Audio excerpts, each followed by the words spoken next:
इस बीच एक बड़ी खबर कि श्रीलंका में नए राष्ट्रपति को लेकर हलचल तेज हो गई है। आज दोपहर 2 बजे होगी स्पीकर की अगुवाई में बड़ी बैठक। गोटाबाया के इस्तीफे के बाद के हालात पर चर्चा होगी। बैठक में नए राष्ट्रपति और नई सरकार के गठन पर चर्चा होगी। स्पीकर महिंदा यापा को कार्यवाहक राष्ट्रपति बनाया जा सकता है।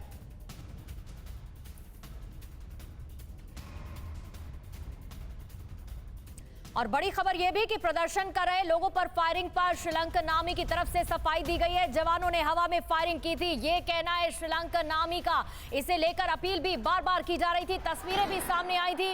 साथ ही ये भी क्लियर कर दिया गया है कि लोगों पर नहीं बल्कि राष्ट्रपति भवन जो है उसके गेट पर फायरिंग हुई थी। श्रीलंकन आर्मी आधिकारिक तौर पर जानकारी दे रही है और प्रदर्शनकारियों को हटाने के लिए हवा में फायरिंग की गई थी, क्योंकि बड़ी संख्या में प्रदर्शनकारियों की मौजूदगी थी, जिसे लेकर ये सफाई श्रीलंकन आर्मी की सामने आई है।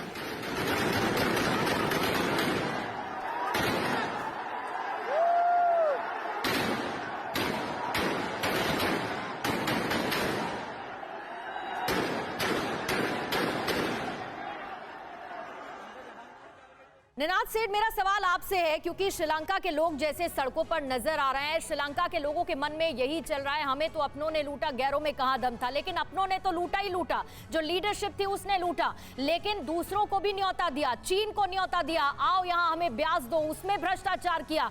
जनता के पास क्या रास्ता नजर आ रहा है और क्या ये एक बहुत बड़ा एग्जाम्पल नहीं है?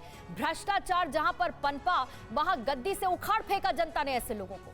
मुझे लगता है कि 3 पहलू हैं। पहली बात कि ये पूरी दुनिया के लिए, इंडिया के लिए भी एक लेसन है कि मुफ्तखोरी अगर हर चीज़ में चलेगी, मुफ्त की स्कूल, मुफ्त के हॉस्पिटल, मुफ्त के रोड, तो कहीं ना कहीं किसी को बिल देना पड़ेगा। अब चाइना का टोटल लॉस अनुमान लगाना भी मुश्किल है, पर कुछ लोग कह रहे हैं कि $12 बिलियन यानी करीबन 6 लाख करोड़ डॉलर का लोन दिया था टोटल, और वो सारा अब ज़ीरो हो गया है। तो कहने का मतलब ये है कि अगर आप एक तो मुफ्तखोरी की दिक्कत है, दूसरी बहुत बड़ी दिक्कत ये आई है कि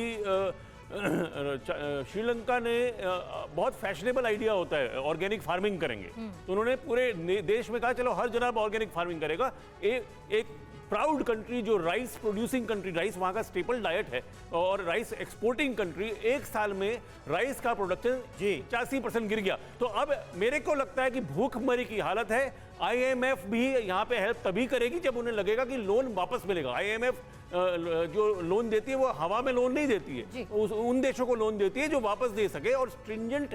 और IMF से लोन लेने के लिए मैं कल पढ़ रहा था, तो IMF से लोन लेने के लिए इन्होंने क्या किया था कि श्रीलंकन जो रुपया है उसको फ्लोट कर दिया था।